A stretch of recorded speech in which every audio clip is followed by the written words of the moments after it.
राष्ट्रमंडल संसदीय संघ इंडिया रीजन जोन 3 के सम्मेलन में स्वागत करता है। इस अवसर पर सिक्किम विधानसभा अध्यक्ष माननीय श्री अरुण कुमार उप्रेती जी से अनुरोध है कि वे विशिष्ट अतिथिगणों का स्वागत करें।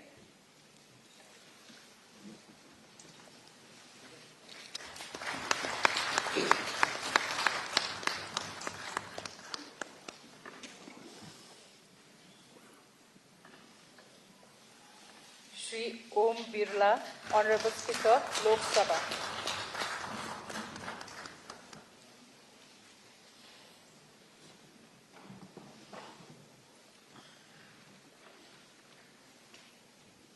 Shri Harivansh ji, honourable deputy chairman, Rajya Sabha.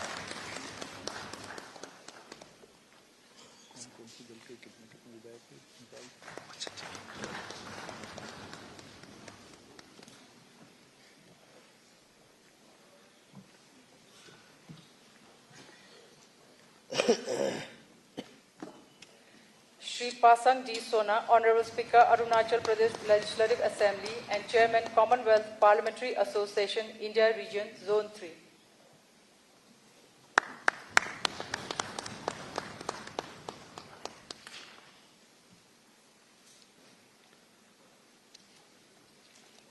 Shri Prem Singh Tamang, Honorable Chief Minister, Government of Sikkim.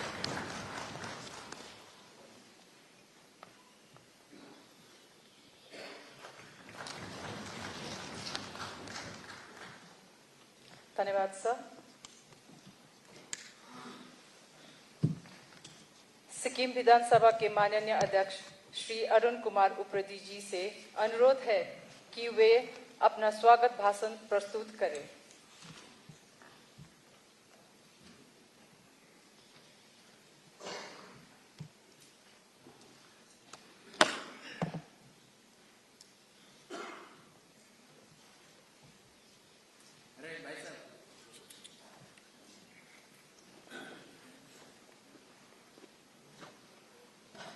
Good afternoon, distinguished guests.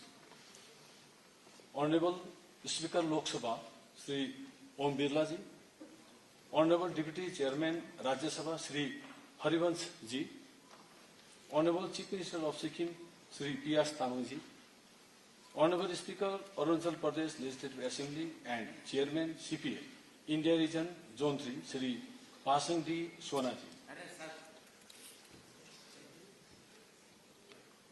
Honorable Speaker, Assam Legislative Assembly, Shri Biswajit Daimori ji. Honorable Speaker, Tripura Legislative Assembly, Shri Ratan Chakravarti ji. Honorable Speaker, Himachal Pradesh, Shri Kuldeep Singh Pathania ji. Honorable Speaker, Punjab Legislative Assembly, Shri Kultar Singh Sandhawan ji.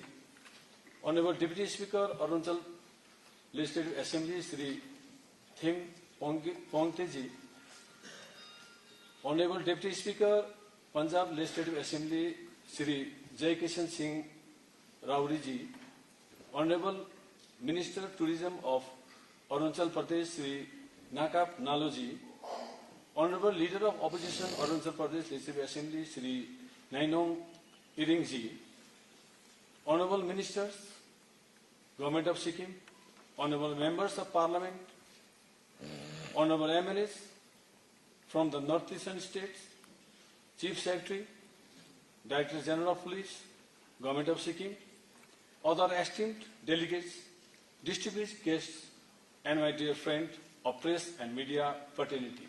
Namaste.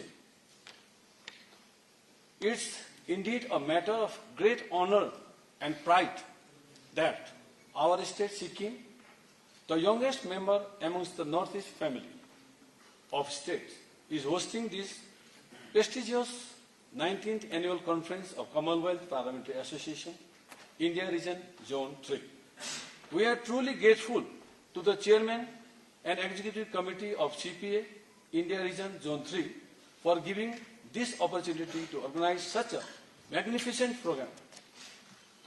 Sikkim, with a total geographical area of 7,096 square kilometers, is blessed with peace and tranquility, and predominantly agro-rural based in character with tucked away in alpine belt with snow-capped mountains, glaciers, lakes and rivers. We have a rare distinction of having a rich biodiversity with extreme agroclimatic condition and variant altitudes ranging from 300 meters to 8,500 meters above sea level. The unparalleled richness of our biodiversity with 144 species of mammals, 39 different reptile species, 550 varieties of birds, 700 species of butterflies and moths, and colorful galaxy of 4,500 species of flowering plants complements the state with the ideal natural setting will definitely user all esteemed delegates the shooting movements during the period of stay in Sikkim. Honorable delegates, I am extremely obliged and privileged to welcome Honorable Speaker of Lok Sabha, Shri Om Birla Ji, who accepted our invitation to inaugurate the grace the 19th Annual Conference of CPA India Region Zone 3 and will be guiding this August gathering of parliamentarians and legislators in inaugural and valedictory session. Our heartily welcome to you, sir. I am honored and obliged to welcome treasured literary figure and Honorable Deputy Chairman Rajya Sabha Shri Harivansh Ji to this conference. I am also delighted and thrilled to welcome respected Shri P.S. Tamang Ji, Honorable Chief Minister of Sikkim, also the leader of House of Sikkim Legislative Assembly to this 19th Annual Conference of Commonwealth Parliamentary Association. I would also like to welcome the respected Shri Pasangji Sonaji, the Honorable Speaker of Arunachal Pradesh Legislative Assembly and Chairman of CPA India Region Zone 3, with my sincere gratitude for giving CPA Sikkim State Branch this opportunity of hosting 19th Annual Conference. In this momentous and memorial occasion, I would like to heartily welcome Shri Biswajit Daimori Ji, Honorable Speaker, Assam Legislative Assembly, Shri Ratan Chakrabarti Ji, Honorable Speaker, Tripura Legislative Assembly, Srimati Ritu Khanduri Bhushan Ji, Honorable Speaker, Uttarakhand Legislative Assembly, Shri Kuldeep Singh Patharnia Ji, Honorable Speaker, Himachal Pradesh, Shri Kulta Singh Sandwan Ji, Honorable Speaker, Punjab Legislative Assembly, Shri Them Pongi Ji, Honorable Deputy Speaker, Arunachal Pradesh Legislative Assembly, Shri Jai Kishan Singh Rauri Ji, Honorable Deputy Speaker, Punjab Legislative Assembly, Honorable Minister of Tourism, Arunachal Pradesh, Shri Nakab Naloji, Honorable Leader of Opposition, Arunachal Pradesh Legislative Assembly, Shri Neong Irong Ji, Honorable Ministers, Government of Sikkim, all the Honorable Members of Parliament, Honorable MLAs from all the CPA Zone 3 states who have given their honored presence in this conference. Let me heartily welcome respected Secretary Rajya Sabha, Secretary CPA India Region Zone 3, Chief Secretary DGP Sikkim and Secretary Law and Parliamentary Affairs Department Government of Sikkim, Secretaries of State Legislative Assemblies, officials of Lok Sabha, Rajya Sabha Secretariat and other state legislative assembly secretariats. All the dignitaries and official delegates present here in this conference. Honorable delegates, indeed, this annual conference is the perfect blend of learning and networking, and in this significant moment, all of us will delve into three topics of socio-political importance. Number one, making the Parliament and Assembly more accessible to the public citizen. Number two, drug abuse and way forward. And three, cyber bullying. I definitely will look forward to a very meaningful interaction among all participants and gain an insight during the plenary session.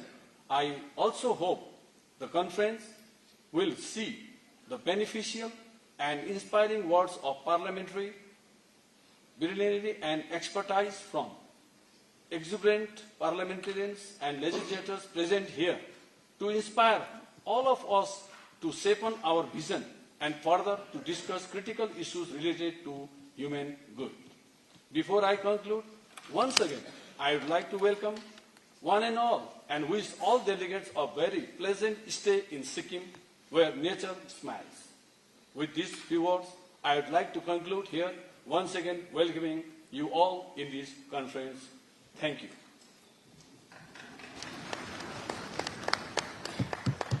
धन्यवाद sir. राष्ट्रमंडल संसदीय संघ India region zone 3 के अध्यक्ष एवं अरुणाचल प्रदेश विधानसभा के माननीय अध्यक्ष श्री पासंग डी सोना जी से अनुरोध है कि वे सम्मेलन में अपना वक्तव्य प्रस्तुत करें।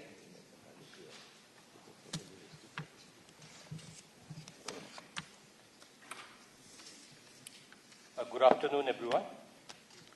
It is indeed a great pleasure and honor for me to acknowledge the presence of Honorable Speaker, Lok Sabha, Sri Om Birla ji, Honorable Deputy Chairman, Rajya Sabha, Sri Harivansh ji, Honorable Chief Minister of Sikkim, Sri P.S. Tamang ji, and my colleague and Honorable Speaker of Sikkim, Sri Upreti ji, Deputy Speaker, Sri Lepcha ji, and all the speakers from the Northeast region and from other part of the country, honorable ministers from different states of Northeastern region and MLAs, and ministers and MLAs from Sikkim, and the officials from Lok Sabha and Rajya Sabha, and from Sikkim government and Sikkim Legislative Assembly. First of all, on behalf of all the delegates who have reached Sikkim yesterday and today, I would like to extend my deepest thanks and regards to the government of Sikkim, especially Honorable Chief Minister and Honorable Speaker, for according such a warm welcome and such a beautiful arrangement for the stay and the event. And we are really blessed and happy to be here in this land which is spiritual and picturesque as well. So now that we have gathered here today for the CPA conference of India Region Zone 3, I would like to give a brief background about the CPA India Region Zone 3. It all started as a Northeast Region CPA way back in 2018, way back during 1997. And the first conference was in Kohima, and later in the year 2018, it was renamed as CPI India Region Zone 3 on March 2018. If my facts doesn't go wrong, I think we are the first regional CPA in the entire country where we have started the activity of CPA under the name and style of NER CPA, that is Northeast Regional Commonwealth Parliamentary Association. So we have come a long way, and today is the 19th conference, which is happening under the banner of CPA India Region Zone 3. So, as a Northeastern region, we all say that even though we are 8 different states, but we have a semblance when it comes to the racial background, when it comes to the culture, and when it comes to the topography and socio-cultural issues. So it makes it more pertinent to club these 8 states together under one banner of CPA, which is India Region Zone 3. So as I said, since we share same type of problem, same type of challenges as a Northeast region, so we always intend and we always want that we should discuss the issues pertaining to the Northeastern state, where we can debate, where we can discuss and thresh out some kind of solution and look for a way forward. Like we have the CPA conference at the national level, which is being participated by all the presiding officers from the different part of the country. And we have the presiding officers conference where always we discuss about the legislation, we discuss about how to strengthen the legislative process and the legislature. But here we try to do something different by engaging our parliamentarians, our lawmakers to deal on the subject which is vexed, really, really vexed, which pertains to our state and our region. So this time, like Honorable Speaker Sikkim has mentioned, that we are picking up 3 topics for discussion. First is the drug abuse in northeastern India and India at large. How do we deal this drug abuse, and what is the way forward, and what is the role of the lawmakers, to contain this and make it, minimum impact on the socio-economic situation of the people and the country. We all know that this is such a menace we don't want to talk about, but we need to come out and talk vocally so that we understand the problem lies within ourselves, and it is for us to introspect and us to work and thresh out a solution. How do our youth come out of this menace and be a part of a better society? And we, as we always say, that the youth is the future of our country. So we need to channelize our youth in such a way that we use their power at maximum and we use it for the nation building. And other is the cyberbullying. With the advent of digital technology, with the advent of ITC, the boon always comes with some kind of, menace, which is with the advent of social media, with the advent of IT. So we have seen, over the time that, it has been used for, kind of bullying and trolling, and this is having direct impact on the mental health of our people, even the youth. As we always say, youth mind is so fragile. We get so carried away by what's happening around us, what's happening within the society.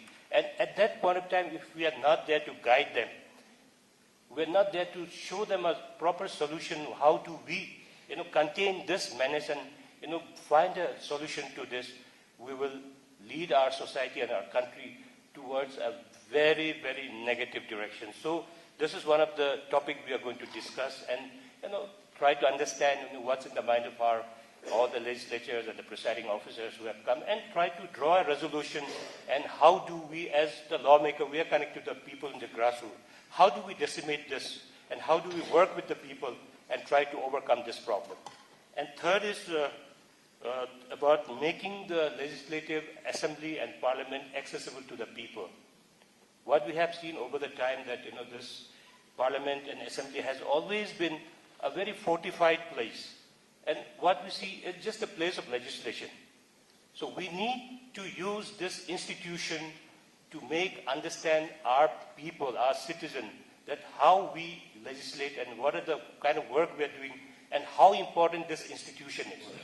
So like what we have done many outreach programs in Arunachal Pradesh, trying to engage the universities, students from schools and colleges, and try to make them understand about the legislative process, because sooner or later they will be again in your place. So we train them before they come into this. They are ready before they are put into the place to take the responsibility. So this is the thing we need to understand, that how do we engage our youths, our upcoming future, to understand the nitty-gritties, the modalities of how the legislative system works, and how and what are the things we deliver to the people under the roof of an assembly or under the roof of a parliament. So these are the few things which we want to give a discussion. So not taking much of a time, once again I would like to thank Government of Sikkim, especially our Honorable Chief Minister and our Honorable Speaker for us, giving us such a beautiful, warm welcome and making us stay so comfortable. And we look forward for more, things to come and things to see in these few days to come. And we are very, very hopeful that this conference will give a new impetus to the discussions we have done and give a new directions to the thought process of all of us here today. With these few words, I would like to thank you. Thank you so much for making me give the keynote. Thank you. धन्यवाद sir. Sikkim के माननीय मुख्यमंत्री श्री प्रेम सिंह तामाङ जी से अनुरोध है कि वे सम्मेलन को संबोधित करें।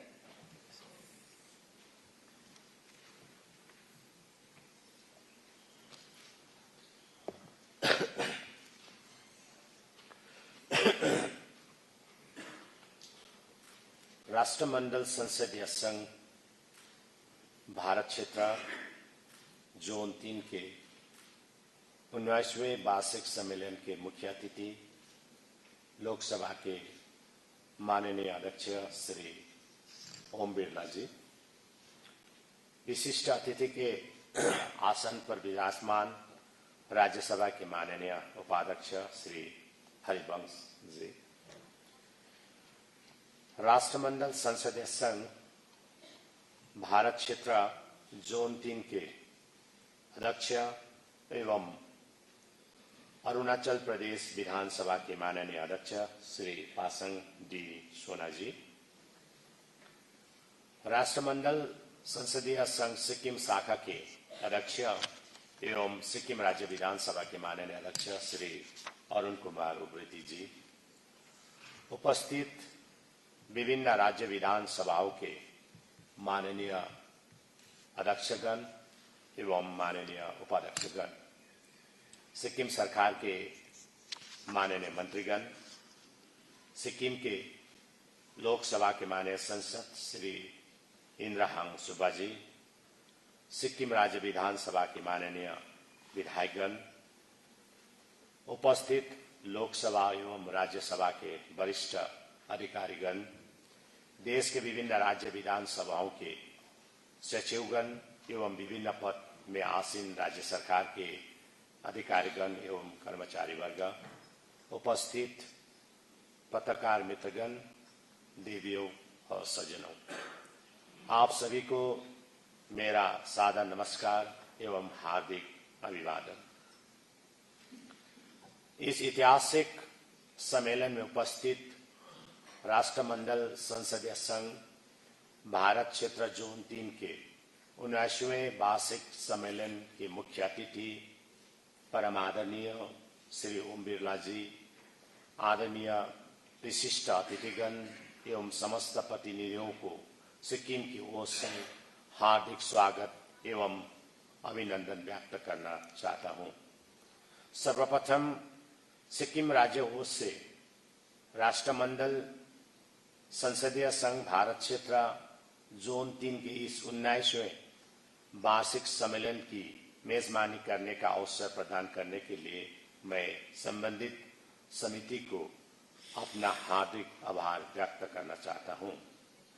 हमारे लिए यह अत्यंत हर्ष का विषय है कि एक बार फिर हमें राष्ट्रीय स्तर के सम्मेलन का आयोजन करने का सौभाग्य प्राप्त हुआ है। अपने सर पर पवित्र कंचनजंगा हिमालय की आशीर्वाद से सदा संरक्षित एवं सुशोभित अनेकन सरोवर, झीलों, पहाड़ों, नदियों, वन जंगल और नहरों से सजी हमारे राज्य सिक्किम की हरियाली वास्तव में दिल को छू लेने वाली है। टिस्टा और रंगीत सिक्किम की प्रमुख नदियां हैं और यहाँ की पारंपरिक खेती ने दुनिया में नाम कमाया है। यहाँ के लोग शांत, मिलनसार और विनम्र प्रवृत्ति के हैं। अतिथि सत्कार, आपसी सद्भाव एवं पारस्पर सहयोग की भावना यहाँ की महान संपत्ति है। सिक्किम भारत के एक सुंदर पहाड़ी राज्य है। यहाँ के निवासियों की धार्मिक प्रवृत्ति वास्तव में उल्लेखनीय है। अपनी हरी भरी वनस्पति, विभिन्न प्रजाति के फूलों, सुंदर प्राकृतिक घाटियों, मनोरम परिदृश्य और जैव विविधता सिक्किम को एक आकर्षक स्थान बनाती है। अपनी सुंदरता के लिए दुनिया में प्रसिद्ध हरी भरी हिमालय राज्य सिक्किम में मैं आप सभी का पुनः हार्दिक स्वागत अभिनंदन करना चाहता हूं। माननीय मुख्य अतिथि महोदय, अपने वक्तव्य को शुरू करते हुए मैं आपको एक छोटी सी जानकारी देना चाहता हूं कि हमारे गौरवशाली देश भारत गणराज्य का 22वां राज्य सिक्किम 1861 से पहले एक स्वतंत्र देश था। 1861 में ब्रिटिश अधीनस्थ भारत और तिब्बत के साथ हुए समझौते के बाद यहाँ एक संरक्षित यानी प्रोटेक्टोरेट राज्य बन गया। 8 मई 1973 को भारत सरकार सिक्किम के तत्कालीन राजा सोगेल पाल्देन थेन्डुप नामग्याल और सिक्किम के राजनीतिक दलों के बीच संपन्न त्रिपक्षीय समझौते ने सिक्किम को एक संरक्षित राज्य से एक सहयोगी राज्य में बदल दिया। 16 मई 1975 को सिक्किम भारत गणराज्य का एक अभिन्न अंग बन गया। एक और जानकारी मैं सदन में देना चाहता हूं कि 23 मार्च 1953 को जब महाराजा टाँसी नामग्याल ने सिक्किम राज्य परिषद के गठन की कानूनी घोषणा की, तब से सिक्किम में संसदीय परंपरा की स्पष्ट शुरुआत हुई। लेकिन यहाँ संसद इतनी अनोखी थी कि इसका अध्यक्ष भारत का राजनीतिक अधिकारी यानी पॉलिटिकल ऑफिसर होते थे, जिसे राजा द्वारा नियुक्त किया जाता था, और सदन के नेता राज्य के मुख्य सचिव होते थे। पार्षदगण जनता के द्वारा निर्वाचित सदस्य होते थे। कार्यकारिणी पार्षद अपने विभाग के बारे में सदन में उठे सवालों का जवाब देते थे। सामान्य तौर पर पार्षदों को भारत सरकार और राज दरबार के बारे में बोलने की अनुमति नहीं थी। लेकिन अगर भारत सरकार के बारे में सवाल उठ जाते तो भारत सरकार के राजनीतिक अधिकारी जवाब देते थे। मुख्य सचिव राजा के अधिकार के तहत मामलों के बारे में सवालों का जवाब देते थे। तत्कालीन भारत के संरक्षित क्षेत्र सिक्किम में एक अद्वितीय संसदीय संरचना थी, जिसमें भारत सरकार के प्रतिनिधि, सिक्किम के राजा द्वारा मनोनीत पार्षदगण और लोगों द्वारा चुने हुए पार्षदगण द्वारा एक संसदीय संरचना तैयार होती थी। माननीय मुख्य अतिथि महोदय, 16 मई 1975 से हमारे गौरवशाली देश भारत के 22वें राज्य बनने के बाद सिक्किम में सभी आयामों में विकास कार्य हो रहे हैं। हर स्थिति में केंद्र सरकार का सहयोग एवं संरक्षण मिल रहा है, जिसके लिए मैं केंद्र सरकार को मैं सिक्किम के ओर से तहे दिल से धन्यवाद देना चाहता हूं। सन 1975 में ही सिक्किम राष्ट्रमंडल संसदीय संघ का सदस्य बन गया था। समय के साथ दिसंबर 2002 से सिक्किम राज्य भी भारत के पूर्वोत्तर राज्यों के प्रतिष्ठित संगठन पूर्वोत्तर परिषद में शामिल हो गया। माननीय मुख्य अतिथि महोदय, इस ऐतिहासिक सदन में मैं ये भी अवगत करना चाहता हूं कि 2014 से देश के माननीय प्रधानमंत्री श्री नरेंद्र मोदी जी के नेतृत्व में एनडीए सरकार सत्ता में आने के बाद हमने पिछले 8-10 वर्षों में उल्लेखनीय और दूरगामी परिवर्तन हमारे पूर्वोत्तर क्षेत्र में देखे हैं। एक पॉलिटिकल प्लेटफॉर्म से डेवलपमेंटल प्लेटफॉर्म में परिवर्तित होकर पूर्वोत्तर ने आज एक नया रूप धारण किया है। इस क्षेत्र में मल्टीमोडल कनेक्टिविटी में अभूतपूर्व प्रगति देखी है, जिससे सभी आवाजाही बहुत सुलभ ढांचे में आसान हो गई है और अन्य सभी क्षेत्रों एवं आयों में प्रगति और उन्नति हो रही है। भारत सरकार की एक्ट ईस्ट नीति और पॉलिसी नीति इस क्षेत्र के लिए वरदान साबित हो गई है। देश के यशस्वी प्रधानमंत्री श्री नरेंद्र मोदी जी ने हमारे पूर्वोत्तर राज्य को अष्टलक्ष्मी की संज्ञा देकर और प्रतिष्ठित एवं सम्मानित कर दिए है। ये क्षेत्र पहले वोट बैंक के रूप में जाना जाता था, लेकिन आज उनकी दूरदर्शिता के परिणाम स्वरूप ये क्षेत्र विकासित क्षेत्र बन गई है। हम सभी देश के माननीय प्रधानमंत्री नरेंद्र मोदी जी एवं केंद्र सरकार के सदा आभारी है। 2002, 2006 और 2023 के इस सम्मेलन के साथ सिक्किम ने ऐसे 3 सम्मेलन का आयोजन किया। इसके लिए हम बहुत गौरवान्वित महसूस करते हैं और संबंधित सभी को हार्दिक कृतज्ञता व्यक्त करते हैं। आज के इस ओजस्वी सदन में देश के गण्यमान्य व्यक्तियों के समक्ष सिक्किम में शुरू की गई कुछ कल्याणकारी योजना के बारे में भी अवगत करना चाहता हूं कि सिक्किम में पर्यावरण संरक्षण को प्राथमिकता देते हुए सरकार ने इसी साल से एक नई योजना शुरू की है, जैसे मेरो रुख मेरो संतति अर्थात मेरा वृक्षा मेरा संतति के नाम से जाना जाता है, यानी plant 100 trees for every new born child born in Sikkim, जिसके तहत एक नवजात शिशु के जन्म के अवसर पर उन शिशु के नाम में सरकार 100 वृक्षारोपण करेगी। वृक्ष और बालक साथ साथ बढ़ेंगे और वे बालक अपने वृक्ष एवं पर्यावरण के विषय में सदैव सचेत और जानकार रहेंगे। पर्यावरण समृद्धि के साथ साथ समय में वैश्विक स्तर पर कार्बन नियंत्रण एवं संतुलन के लक्ष्य में लाभदायक होने की भी आशा के साथ सिक्किम सरकार ने इन योजना का पहल करके धरती माता को समर्पित किया है। इसी तरह गरीब एवं असहाय स्थिति में रह रही माताओं को सहायता देते हुए राज्य सरकार ने आमा योजना अर्थात माता योजना शुरू की है, जिसके अंतर्गत उन माताओं को हर साल 20,000 रुपए की सहायक राशि दी जाएंगी। विपन्न और असहाय स्थिति के चलते जो माता दुखदायक जीवन जी रहे, आशा है इस योजना से उन्हें कुछ राहत अवश्य मिलेगी।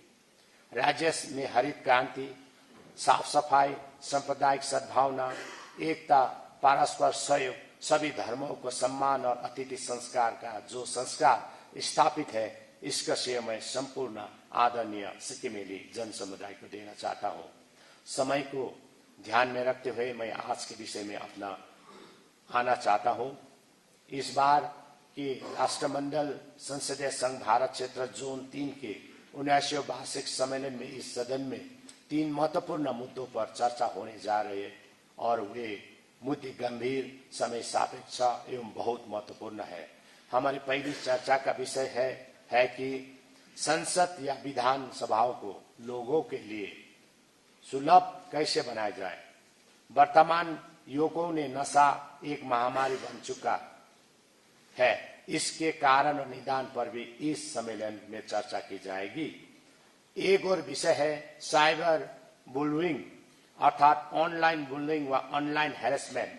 आज के डिजिटल युग से जुड़ी एक आम और जटिल समस्या है, जिसने सबका ध्यान आकर्षित किया है। यहाँ एक असामाजिक और अनुचित गतिविधि है जो इंटरनेट पर सीधे संपर्क के माध्यम से की जाती है। आज यह महामारी की तरह सभी जगह फैल गई है। मुझे उम्मीद है कि आज का इंटरैक्टिव सत्र बहुत फायदेमंद होगा और आज यहाँ उपस्थित प्रबुद्ध प्रतिभागियों द्वारा प्रभावशाली तरीके से प्रस्तुत किए गए बिंदुओं से एक निष्कर्ष पर पहुंच सकेंगे। आशा करते हैं कि इससे हमें बहुत आयामिक लाभ अवश्य मिलेगा। मुझे उम्मीद है कि निश्चित रूप से आज का विचार विमर्श का सत्र दिलचस्प और ज्ञानवर्धक होगा। समस्त आदरणीय अतिथिगण के लिए मैं कामना करता हूं कि यहाँ का वातावरण आपके लिए सौहार्दपूर्ण, स्वास्थ्य अनुकूल और सुविधा संपन्न रहे। आप सभी को पुनः हार्दिक स्वागत, अभिवादन, नमन एवं कृतज्ञता व्यक्त करते हुए मैं अपने वक्तव्य को यही विराम देना चाहता हूँ। धन्यवाद। जय हिंद, जय सिक्किम। धन्यवाद सर। राज्यसभा के माननीय उपाध्यक्ष श्री हरिवंश जी से अनुरोध है कि वे सम्मेलन को संबोधित करें। माननीय स्पीकर लोकसभा, मुख्य अतिथि आदरणीय श्री ओम बिरला जी, माननीय स्पीकर अरुणाचल प्रदेश विधानसभा व सीपीए इंडिया रीजन 3 के चेयरमैन श्री पसांग डी सोना जी, माननीय स्पीकर सिक्किम विधानसभा श्री अरुण कुमार उप्रेती जी, माननीय डिप्टी स्पीकर सिक्किम विधानसभा श्री संगे लेप्चा जी, माननीय मुख्यमंत्री सिक्किम श्री प्रेम सिंह तवांग जी, देश के अन्य राज्यों से आए माननीय स्पीकरगण, डिप्टी स्पीकरगण, उत्तर पूर्वी राज्यों के माननीय स्पीकर एवं डिप्टी स्पीकरगण, सिक्किम सरकार के माननीय मंत्रीगण, विधायकगण, सिक्किम के माननीय सांसदगण, सिक्किम विधानसभा के माननीय सदस्यगण, राज्यसभा के सचिव श्री रजीत पुन्हानी जी, लोकसभा के सभी अधिकारीगण, उत्तर पूर्वी राज्यों के विधानमंडलों के अधिकारीगण, मीडिया के हमारे मित्रगण एवं उपस्थित विशिष्ट अतिथिगण, नमस्कार। CPA India region 3rd conference में उत्तर पूर्वी राज्यों के प्रिजाइडिंग ऑफिसर्स के साथ एक मंच पर आकर महत्वपूर्ण विषयों पर चर्चा एक बहुत ही उल्लेखनीय और ऐतिहासिक प्रयास है। मैं आज यहां उपस्थित हूं, मेरे लिए प्रसन्नता का विषय है। इस आयोजन के लिए माननीय स्पीकर लोकसभा एवं माननीय स्पीकर अरुणाचल एवं सिक्किम विधानसभा का बहुत बहुत आभार। पिछले एक वर्ष में तीसरी बार नॉर्थ ईस्ट रीजन में ऐसी बैठक में उपस्थित हूं। पहले गुवाहाटी, फिर ईटानगर और सुंदर सिक्किम के गंगटोक में। सीपीए इंडिया रीजन 3rd की अब तक 18 बैठक हो चुकी है। जैसा हमने सुना, यहां यह तीसरी बैठक है। This conference is even more significant this year as India has assumed G20 presidency with the theme Vasudhaiva Kutumbakam or One Earth, One Family, One Future, underlining the message of equitable development and shared future for all. I have been told that Sikkim will also be hosting 2 G20 meetings, where the delegates will witness the impeccable and diverse Sikkimese culture, history and traditions. आज हम सिक्किम में हैं। जैसा आपने सुना, प्रकृति ने अकूत सौंदर्य इस राज्य को दिया, अवर्णनीय। यहाँ के लोगों के सरल स्वभाव के बारे में उसी तरह से हम कह सकते हैं, Sikkim is a land of many beliefs, languages, communities, but they live in perfect harmony. This state and its people are true epitome of inclusivity and unity in diversity. This is also reflected in the state's natural beauty. East, West, North and South Sikkim are equally beautiful, yet different from one another in terms of geographical features and scenic beauty. आपने जैसा सुना, प्रकृति ने इसे कैसा अकूत सौंदर्य दिया। Kanchenjunga peak, Kanchenjunga आप जानते हैं हिंदुस्तान में सबसे ऊंची पर्वतमाला। साथ ही इस राज्य ने कैसे भविष्य की चुनौतियों को देखते हुए पहले ही कदम उठाया। Band plastic water bottles. Sikkim 2016 से ही क्लीनेस्ट स्टेट के विशेषण से जाना जाता है। सिक्किम 2016 में ही इसने अपने को ऑर्गेनिक स्टेट के रूप में घोषित किया और यहाँ के फ्लोरा फौना के बारे में माननीय मुख्यमंत्री जी से आपने सुना। लेकिन India cleanest state, environmentally most conscious state, fully organic state और some other features in Sikkim cap, NITI Aayog has put Sikkim as the leading state in sustainable development indicators. अध्यक्ष जी, इस कॉन्फ्रेंस में चर्चा के रखे गए विषय इस रीजन के लिए ही नहीं, देश और अगर कहूं तो पूरी दुनिया और मानवता के लिए अत्यंत रेलिवेंट और फ्यूचर से जुड़े हैं। पहला, making legislatures more accessible to people. अभी आपने फरवरी 18 को ही एक खबर देखी होगी, कैसे लोगों ने याचिका दी है उच्चतम न्यायालय में कि नागरिकों को संसद में उन्हें अपने मुद्दों को दायर करने, उठाने और उस पर विचार विमर्श हो, इस प्रोविजन को कैसे तय किया जाए। यह देश दुनिया के अन्य देशों में इस तरह की स्थिति है, इसका भी उसमें उल्लेख है। इतने महत्व का विषय यहां इस पर हम परामर्श कर रहे होंगे। Problems of drug abuse, cyber bullying. आप जानते हैं कि वर्ल्ड वाइड इस बात पर जोर है कि डिजिटल टेक के साथ जो चुनौतियां आई हैं उनको कैसे लेजिस्लेटिव इंस्टीट्यूशंस निपटे उनसे, और इससे जो परेशानियां हैं उनको डील करने के लिए हम रास्ता तलाशें।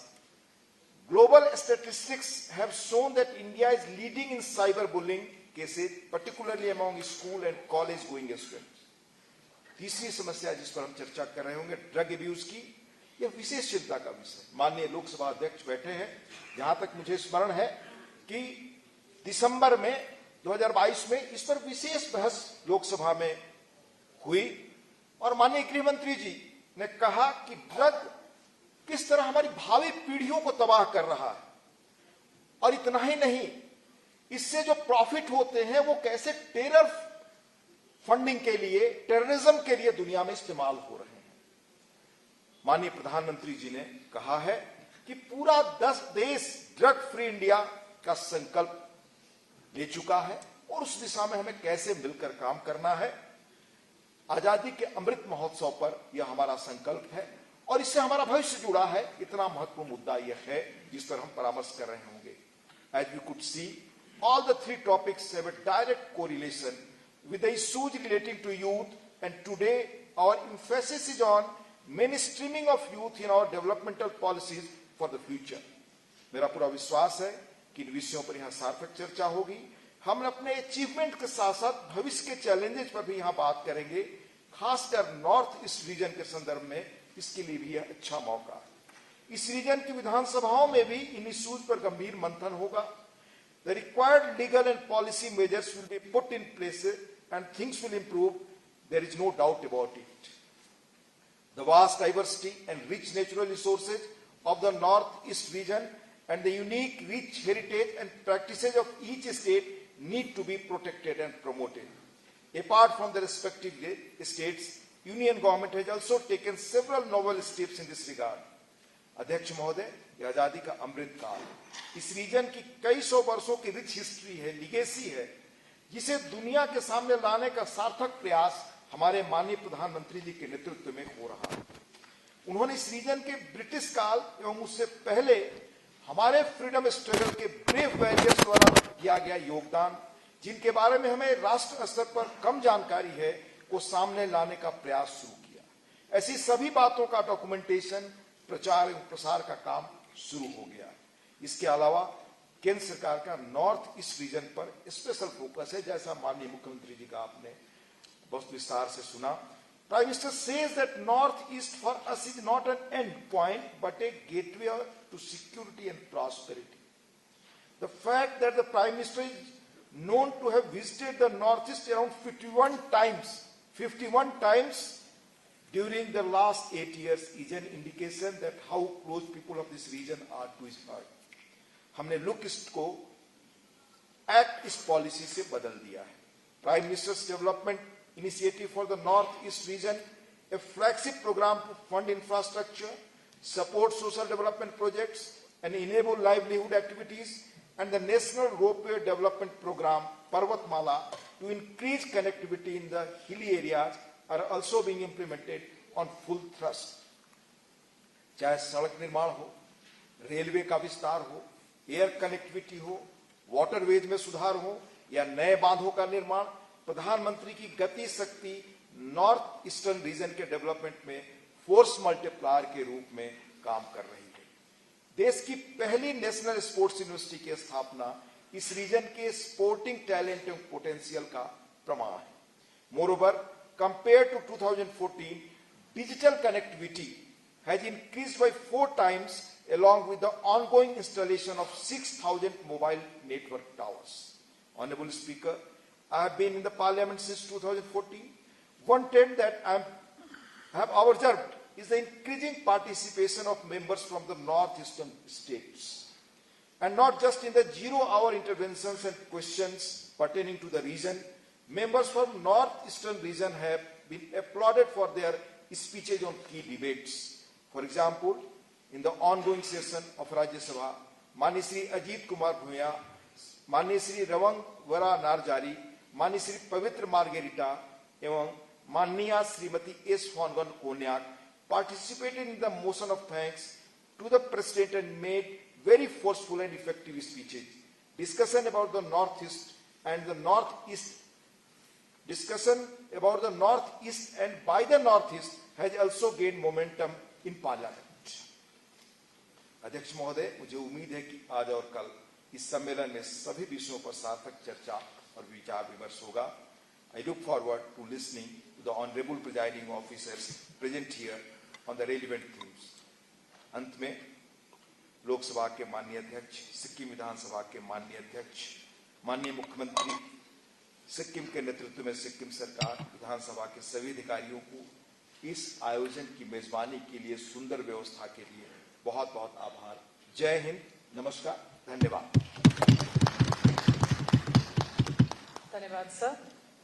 लोकसभा अध्यक्ष माननीय श्री ओम बिरला जी से अनुरोध है कि वे इस उद्घाटन समारोह को संबोधित करके हमें अनुग्रहित करें। मैं खड़े होकर बोलता हूं। अभी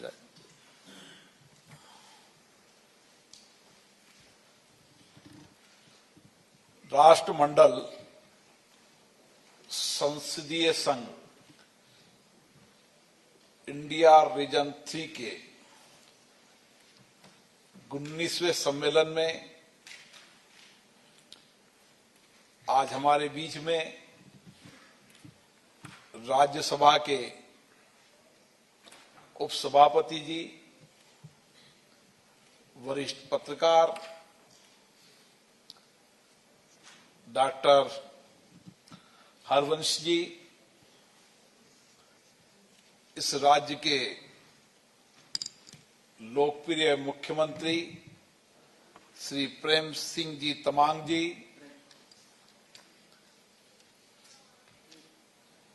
सीपीए रीजन जोन 3 के अध्यक्ष और अरुणाचल प्रदेश विधानसभा के अध्यक्ष श्री पासंग सोना जी, सिक्किम विधानसभा के अध्यक्ष जो जोन 3 की मेजबानी कर रहे हैं श्री अरुण कुमार उप्रेती जी,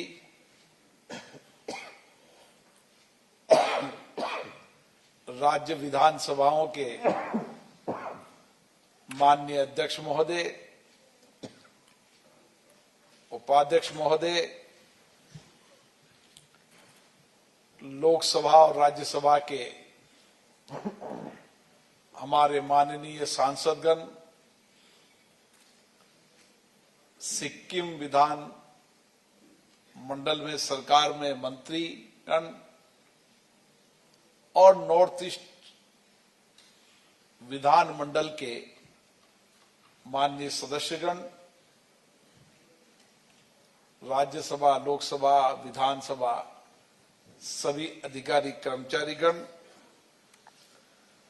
मैं आप सबका अभिवादन करता हूं, स्वागत करता हूं। सबसे पहले मैं धन्यवाद देना चाहता हूं उन सभी सीपीए रीजन 3 के उन चेयरमैन पर्सन को जिन्होंने सीपीए रीजन की लगातार हर वर्ष विभिन्न मुद्दों पर, विभिन्न विषयों पर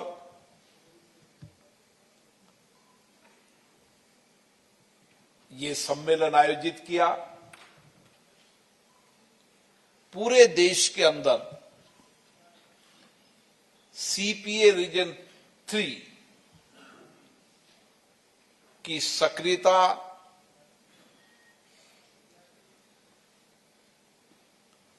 लोकतांत्रिक संस्थाओं के प्रति उनकी प्रतिबद्धता और किस तरीके से नॉर्थ ईस्ट के मुद्दों और देश के मुद्दों पर चर्चा कर उनका समाधान हो, इस पर उनकी सक्रियता के लिए वर्तमान चेयरमैन सोना जी को बहुत बहुत शुभकामनाएं देता हूं, बधाई देता हूं। ये प्रदेश वो प्रदेश है जिसकी प्राकृतिक सुंदरता देश का सबसे ऊंचे पहाड़, नदियां, झीलें, झरने, एक ऐसा प्राकृतिक सुंदरता वाला प्रदेश जहां उसकी प्राकृतिक सुंदरता है, वहीं यहां पर रहने वाले लोगों की कोमलता है। और एक ऐसा प्रदेश जो भारत के सपनों को पूरा करना चाहता है, चाहे जैविक खेती के रूप में, पर्यावरण के लिए और अन्य जिन पर लगातार राज्य के विधानमंडल चर्चा करते रहते हैं कि हम किस तरीके से विश्व के उन सब पैरामीटर में सबसे उत्कृष्ट हों, इस दिशा में इस राज्य ने विशेष रूप से प्रगति की है। इसके लिए मैं राज्य के मुख्यमंत्री जी को बहुत बहुत धन्यवाद देता हूं, जिन्होंने इस राज्य की प्राकृतिक सुंदरता, जैविक संरक्षणता, जैविक खेती और जिस विषय पर पूरा विश्व चिंतित है, पर्यावरण के लिए, उनके कार्यों में प्रतिबद्धता झलकती है। जोन 3 एक वह संगठन सीपीए का है जिन पर विषय पर चर्चा होगी, संवाद होगा, ताकि हम लोकतांत्रिक संस्थाओं के माध्यम से देश के लोकतंत्र को सशक्त कर सके, मजबूत कर सके। ये संस्थाएं जनता के प्रति जवाबदेही हो, शासन और प्रशासन में पारदर्शिता लाए और इनके चर्चा संवाद से जो निष्कर्ष निकले, जो फैसले हो, उससे इस सारे क्षेत्र के सामाजिक आर्थिक कल्याण की दिशा बने। विशेष रूप से पूर्वोत्तर क्षेत्र जो हमारा सबसे महत्वपूर्ण क्षेत्र है, जिसके लिए माननीय प्रधानमंत्री नरेंद्र मोदी जी ने पूर्वोत्तर क्षेत्र के विकास के लिए एक व्यापक कार्य योजना बनाई, मंत्रालय बनाया और किस तरीके से पूर्वोत्तरों की समस्याओं का समाधान निश्चित समय, निश्चित अवधि के अंदर हो, चाहे इंफ्रास्ट्रक्चर के अंदर हो, चाहे सामाजिक विकास हो, आर्थिक तंत्र मजबूत हो और यहां के लोगों की आर्थिक आमदनी बढ़े, उसके लिए भी नरेंद्र मोदी जी ने एक विजन के आधार पर काम करने का प्रयास किया है, जिसके परिणाम हम देख रहे हैं।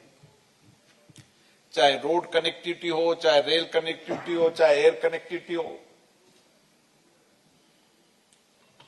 विशेष रूप से सिक्किम ने तो इंफ्रास्ट्रक्चर के रूप में अपने नए कीर्तिमान हासिल किए हैं। निश्चित रूप से हम सबका एक प्रयास रहता है कि इन विधानमंडलों की चर्चा, संवाद और बनने वाले कानूनों से हम लोगों के सामाजिक आर्थिक बदलाव के साथ साथ इस देश को विश्व की सबसे अग्रिम पंक्ति पर लाने का काम करें, क्योंकि भारत लोकतंत्र की जननी है। हमारे लोकतंत्र की विशालता, विविधता है, विविध संस्कृति, ये हमारी ताकत है। और इसीलिए इस 75 वर्ष की लोकतंत्र की यात्रा में हमने चर्चा, संवाद, कानून बनाकर देश में सामाजिक आर्थिक परिवर्तन का एक नया दौर शुरू किया है। और ये अमृत महोत्सव हमारे लिए यहां के सामाजिक आर्थिक प्रतिबद्धता है और लोकतंत्र को और मजबूत और जवाबदेही बनाने के लिए प्रतिबद्धता भी है। मुझे बहुत खुशी है कि नॉर्थ ईस्ट की विधान मंडलों के अंदर व्यापक चर्चा होती है, संवाद होती है, कानून बनाते समय सक्रिय भागीदारी होती है और सबसे कम गतिरोध होता है। कई विधानमंडलों में तो कभी गतिरोध ही नहीं हुआ। ये एक अच्छी परंपरा है, अच्छी परिपाटियां हैं। हम सदन की गरिमा को बनाए रखें,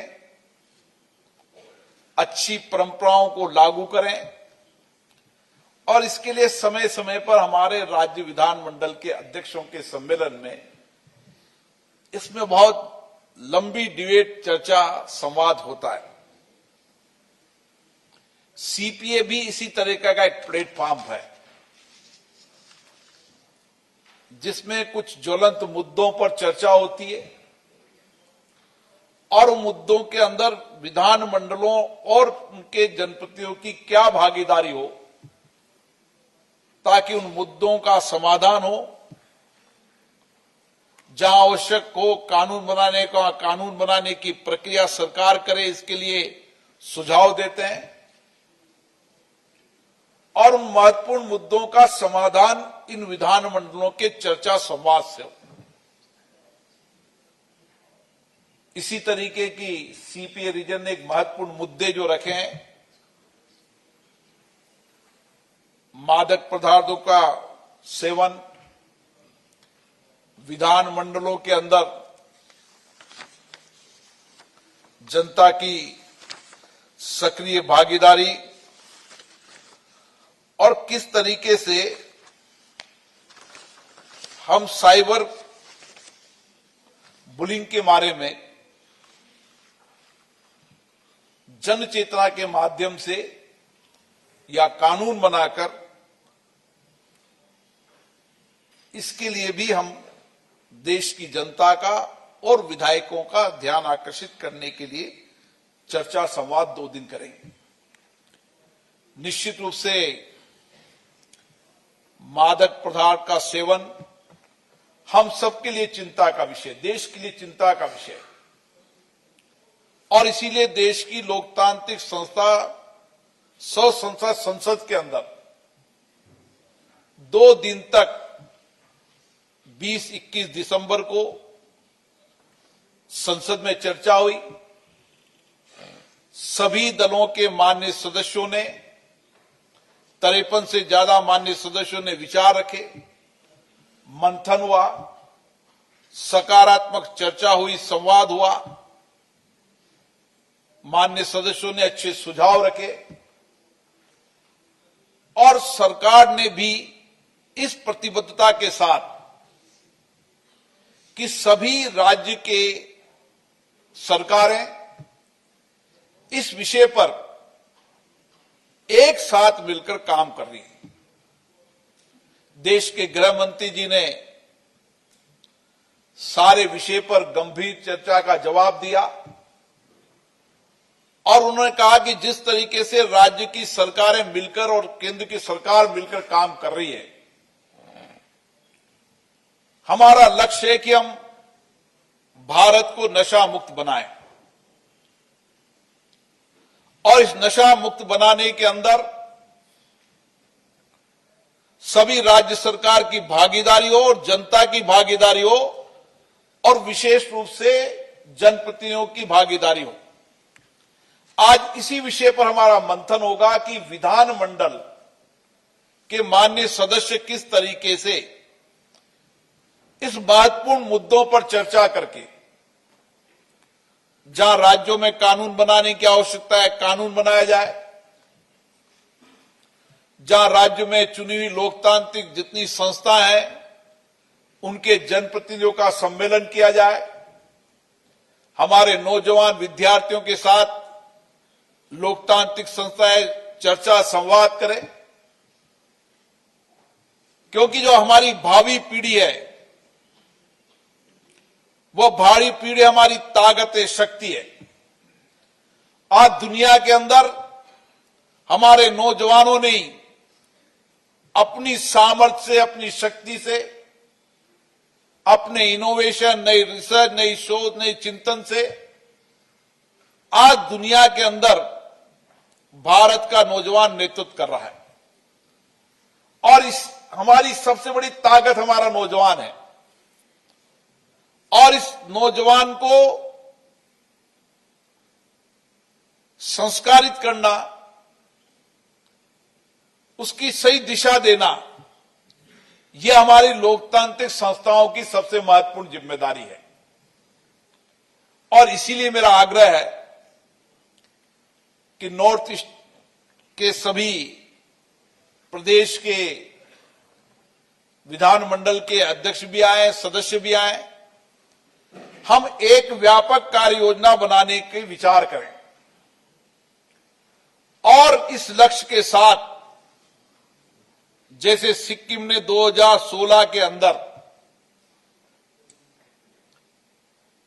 जैविक प्रदेश बनाने का काम किया, उसी तरीके से अपने अपने प्रदेश के अंदर ये विधानमंडल चर्चा संवाद के साथ, संकल्प के साथ कि मेरा राज्य विधान नशे से मुक्त है, और जब सब राज्य सामूहिकता से अपने अपने राज्य को नशा मुक्त राज करेंगे तो देश नशा मुक्त होगा।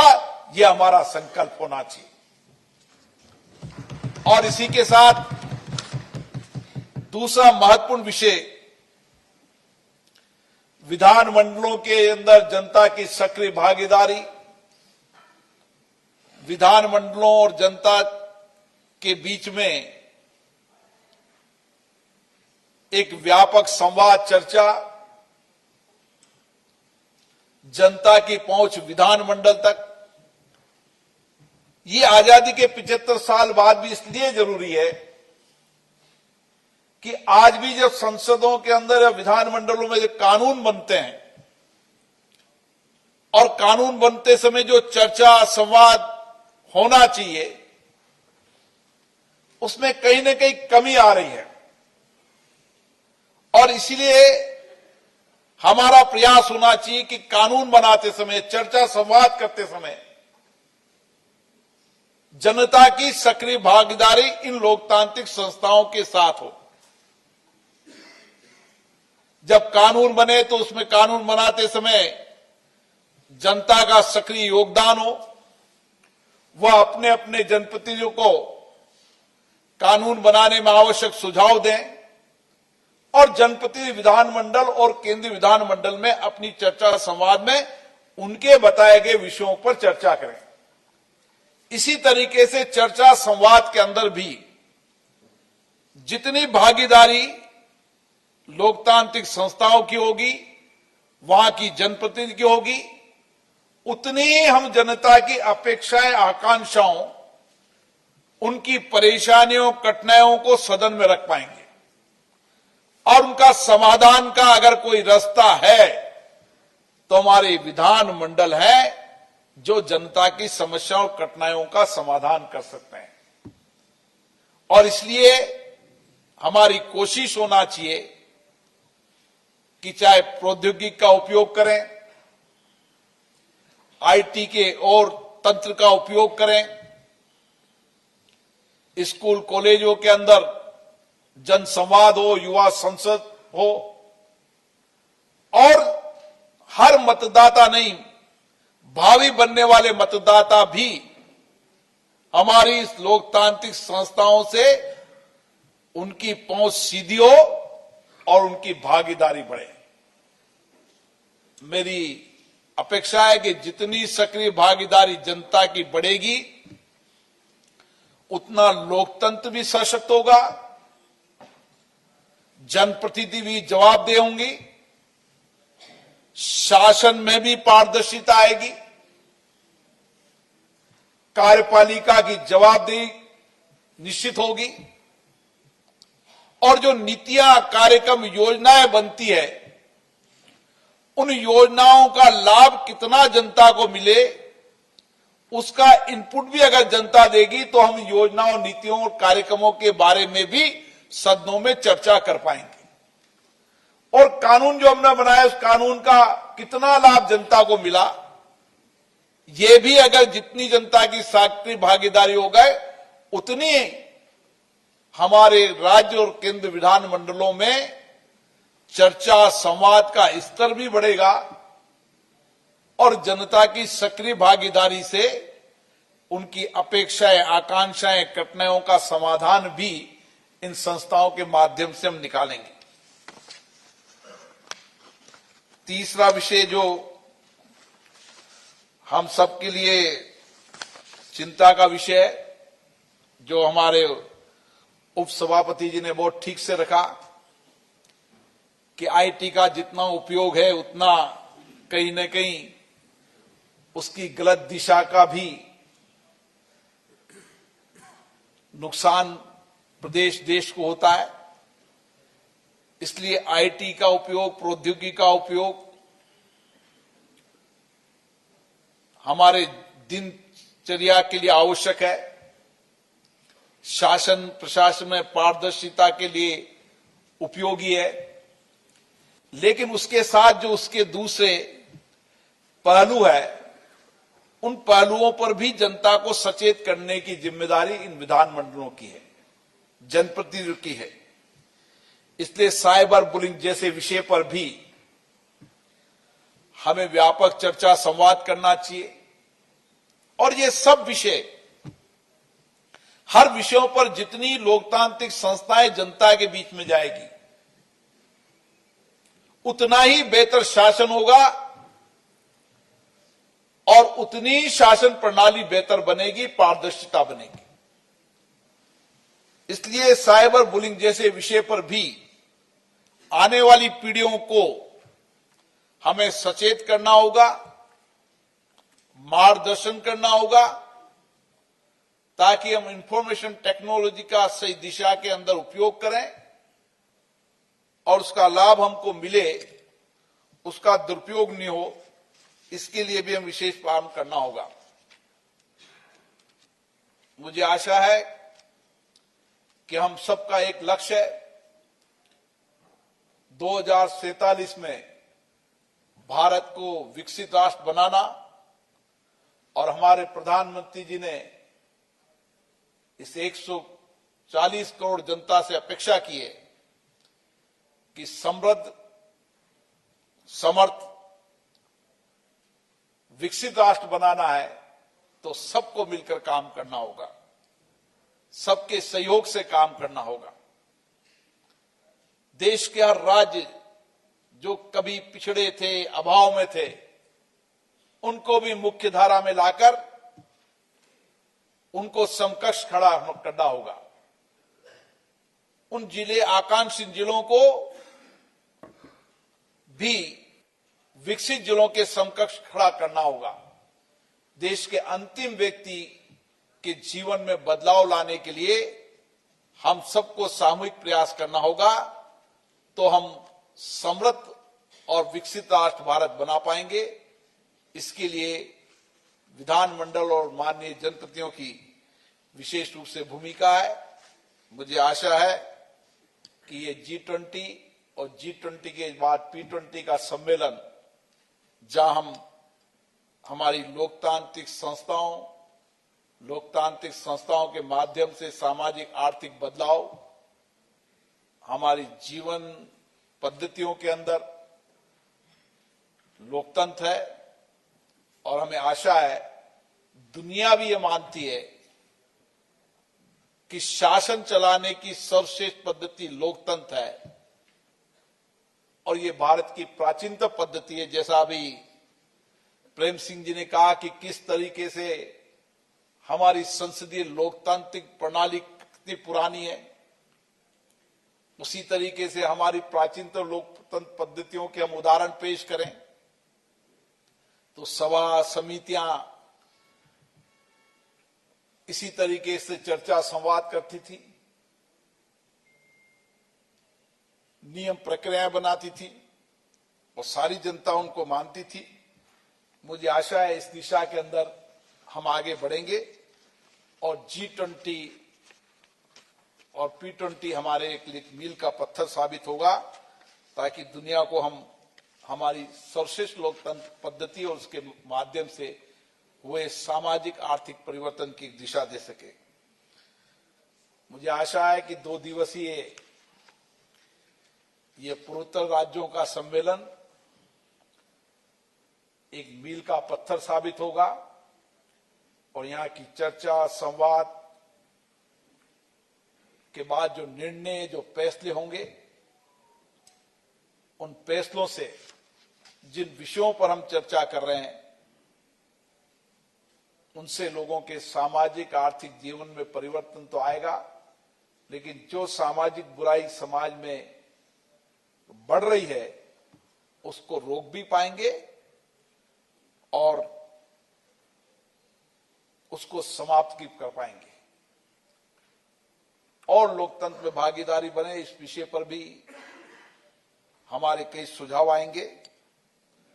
इन तीनों विषयों पर जो संवाद चर्चा होगा उसका एक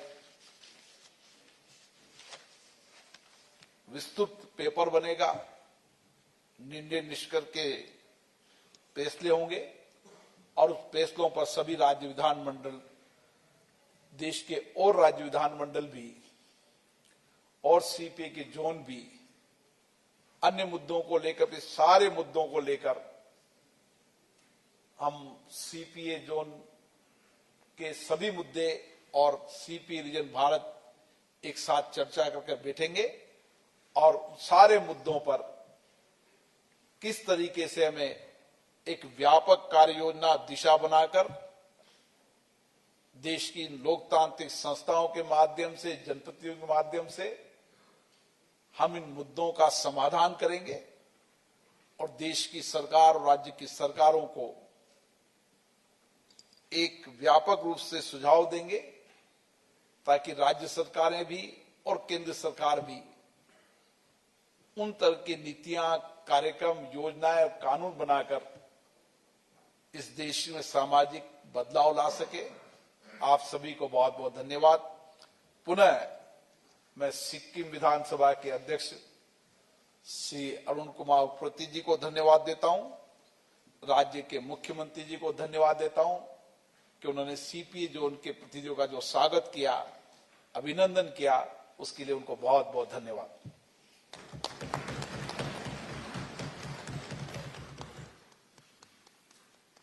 धन्यवाद sir. Now the plenary session begins.